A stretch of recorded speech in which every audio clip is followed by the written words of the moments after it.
Hello, welcome to Secret Spaces, the show where we sneak you past those no entry signs and into the hidden places that the public don't normally get access to. Today we're going to be in a hidden room right across the river at the top of St. Paul's Cathedral. And it's going to give you a totally new perspective of the building. You're quite happy to know, I'm sure, that you don't just have to look at me throughout the show. We're going to spend enough time in each environment so that you can have a good look around you and explore where you are. And I'm going to tell you some stories along the way. For example, right behind us here is a white building that's sandwiched in between Shakespeare's Globe and the Tate Modern Art Gallery. And there's a plaque on the front of this white building that says that this was the home of Sir Christopher Wren, the great architect of St. Paul's Cathedral. The story goes that he lived here so that he could keep an eye on the construction of his masterpiece over here. I mean, you've got to admit, it would be a pretty amazing view to have. Problem is, it's just not true. He may have lived someplace here along the South Bank, but it certainly wasn't there. That house there was actually built in the year that St. Paul's was completed. So we're going to try and stick to the truth from here on in. Now, the interesting thing is that this isn't actually the first St. Paul's Cathedral on this site. You might be surprised to know it's actually the fifth. The first one was built in about the 7th century, and the one that was here before this was a lot more imposing than the current building. It was considerably longer, and thanks to a whacking great steeple in the top, it was about 125 feet higher. But by the 1600s, it had fallen into disrepair. It was pretty grubby. The steeple had long since crumbled to the ground, and it's been used for a whole load of non-churchy reasons. People had built houses on the side of it. At one point, it was used as stables for the cavalry, and part of it was pretty much a shopping mall full of little stalls selling things. King Charles I wasn't that happy about it and wanted to restore the cathedral to its former glory. So he enlisted the help of Inigo Jones to help spruce it up a bit. So Inigo Jones clad the whole building in beautiful white Portland stone, which is the same material that St. Paul's is built from now. It must have looked rather gorgeous, at least for a little while.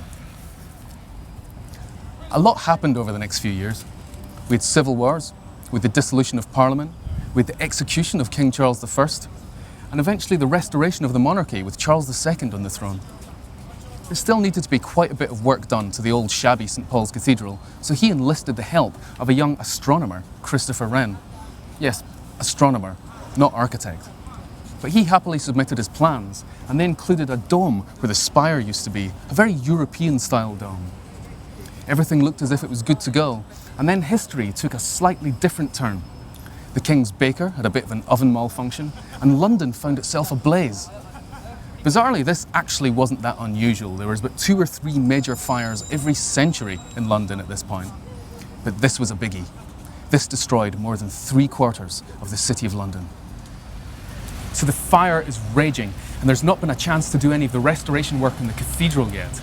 The roof is covered in wooden sheets to try and keep the water out, and these were to prove the downfall of the cathedral.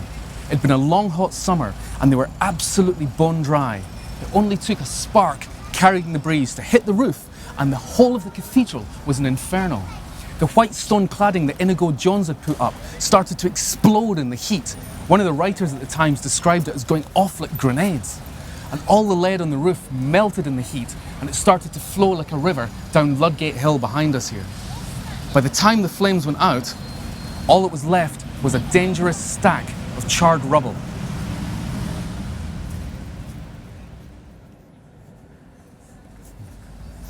Sir Christopher Wren was pretty quick off the mark. Within a week of the fire, he went to the King with his plans for a brand spanking new St. Paul's Cathedral. But these were shelved while they tried to salvage what they could of the old building. That ended up being pretty disastrous when one of the main columns collapsed. So they ended up abandoning their salvage efforts and recalled him in to show his plans one more time. St. Paul's was to be the first Protestant cathedral in the country, so the church leadership were a bit nervous about this big Catholic-style dome that there was above the building. So under pressure, Christopher Wren went away. He modified his plans to create a much smaller dome with a great big spire off the top of it. That kept him happy, so he was given the go-ahead. King Charles II, however, had a bit of a soft spot for Wren, and he put a little clause in the contract that said that he could make whatever changes he wanted to the design without having to ask permission. Boy, did he do just that. He set up hoardings all the way around the building site, and he started work on what was his original design with the big dome. By the time the church leadership found out, it was too late for them to do anything about it. And that's how we end up with such an iconic building. This here is the geometric staircase. If you're afraid of heights, don't look down. It's an absolute marvel of engineering. Each of these steps is only inset to the wall by about 4 inches, and it's supported by the step below it with an overlap of only about 1 inch. The very act of walking up or down these stairs is an act of faith in itself. Without this handrail, I wouldn't be going anywhere near here. The whole point of it is that it's a piece of theatre for people who'd be coming into the church, walking up the stairs and entering into the cathedral library behind this door here. And it certainly is theatrical. You may recognize the stairs from film or from television. These stairs aren't just the stairs of St. Paul's Cathedral. These are the stairs of Hogwarts.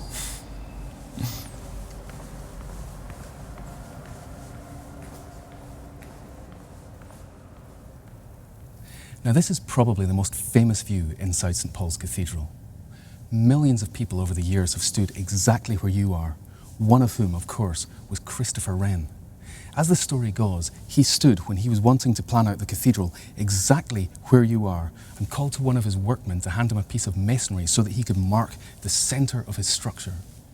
And he was handed a broken piece of gravestone, and when he turned it over, it had one word carved on it, and it said, Resurgam, which to you and me means, I will rise again.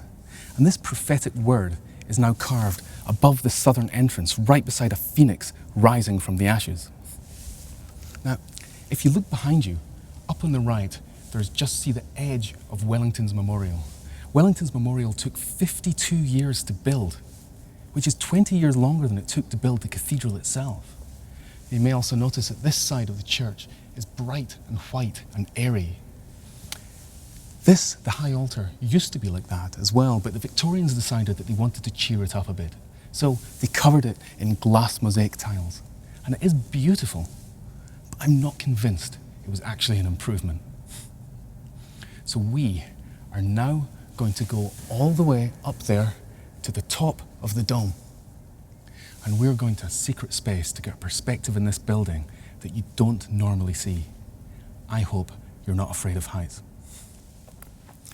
So here we are in the ornamental gallery. If you suffer from vertigo, maybe hold on to something before you look down. We are about 200 feet off the floor of the cathedral, and it's making my knees wobbly just looking at this. You know, this room has been closed to the public for as far as anyone can remember. And as well as being such a beautiful, incredible space, it's also part of the magic of St. Paul's. Because most people think that there's just one dome, and that the internal domed ceiling that they see above the Whispering Gallery is just the inside of the external domed roof that sits atop the cathedral. But actually, these two domes are quite separate, and in between them sits a third conical dome that we are in right now. So this is the dome that no one sees. And this is the dome that is made of brick that provides the strength to hold the thousands of tons of stone that are up in the lantern area at the top of the dome. It really is a piece of architectural misdirection. I like to think that Sir Christopher Wren used to come up here and survey his creation. I could imagine him spending hours up here looking at what he was responsible for. And who could blame him? You know, St. Paul's Cathedral remained the tallest building in London right up until 1962.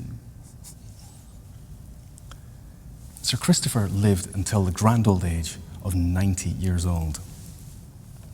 And he's the first cathedral designer ever to live to see his own creation finished.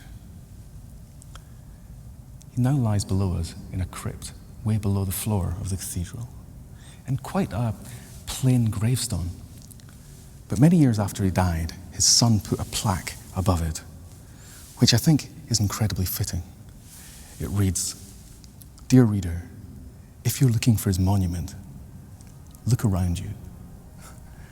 And I can't think of a more fitting monument for anyone.